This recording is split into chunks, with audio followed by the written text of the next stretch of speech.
So what's up? Kumusta? Ayos ba tayo dyan? So nandito ulit tayo sa may microbikes ng Rafael Branch para sa update natin.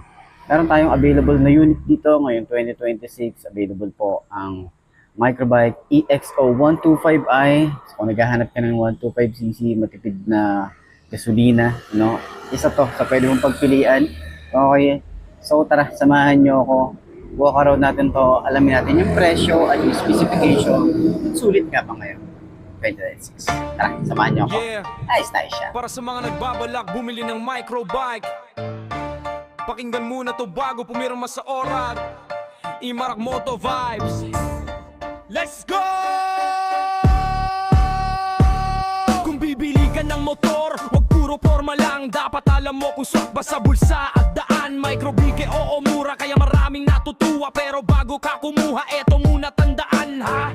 Check mo pyesa kung madali bang hanapin. Kasi pag nasiraan, hasle kung walang mapagbilan din. Tanungin mo dealer kung okay ba after sales. Baka pag may problema, scene zone lahat ng calls. Kung bumili, mag-research ka muna. Hindi puro forma at ingay sa kalsada. Importante tipid, tibay at maintenance. Para hindi ka magsisi sa huli. Pare, make sense. Microbike, sulit ba ikaw ang sasagot? Depende sa gamit at budget mong abot. Daily ride man o pang negosyo sa biyahe. Dapat alam mo lahat bago ka bumiyahe. Tingnan mo makina kung kaya long ride. Kung paahon ba hirap o kayang sumabay. Alamin mo rin kung matipid sa gasolina. Kasi presyo na gas ngayon grabe na talaga. Suspension, preno pati ilaw sa gabi. Safety muna bago yabang sa tabi-tabi. Basahin reviews, wag puro hype online. Iba pa rin experience ng tunay na may ride. May murang motor na maayos tumakbo. May mahal din minsan sakit sa ulo. Kaya wag padalos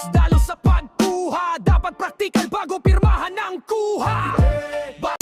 So ayun ako mga boss, no? Available nga po dito ang EXO125i. Okay, kung naghahanap ka ng combination ng Aerox at Click, ito yon.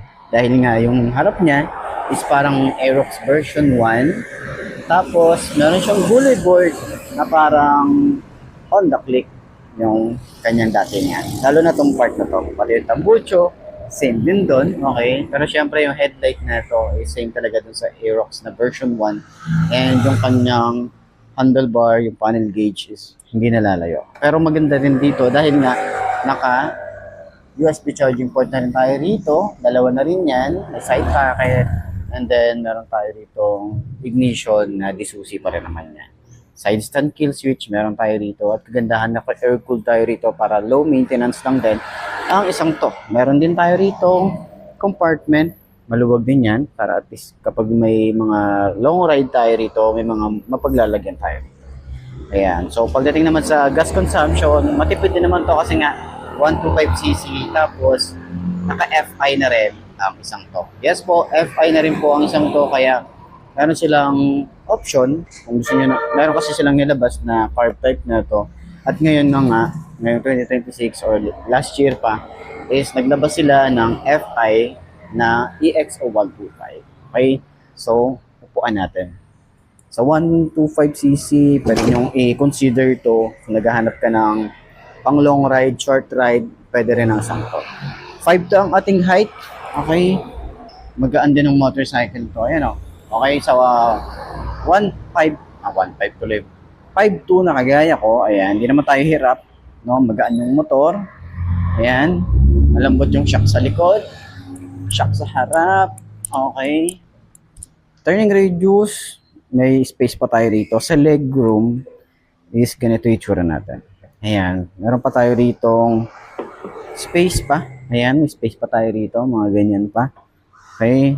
So, itsura natin kapag nagra-ride, ganyan. Yan, maluwag pa. Tapos pag may gamit tayo rito, meron tayong utility hook, meron tayong mapaglalagyan. Kaya kahit i-long ride natin to, hindi tayo masyado mahihirapan. Ayan. Sa OBR naman niya, malawak na yung space natin dito. Kung gusto nyo paglagyan to ng bracket para sa top box, pwede rin ang isang to. Okay? So, ayan, sa upuan, malambot yung upuan. Ito, maganda to sa long ride eh. Ganitong kalambot na upuan. Yung panel gauge natin dito is digital na rin. Ayan. So, sa tingin nyo, sulit nga ba yung presyo nito? Na around 55,000, no? Sulit na nga ba siya? Comment nyo naman yan. Okay, meron na rin tayo ritong hazard switch. Tapos yung ignition niya is parang Honda Click din yung datingan niya. Tapos naka-air cooled kaya talagang yung maintenance nito is low lang, okay? Hindi siya ganun kagastos. So, yan, tingin nyo sulit nga ba ang Microbike EX0125i, and dun sa mga nakagamit na ng mga ganito, pwede nyo i-comment dyan sa comment section.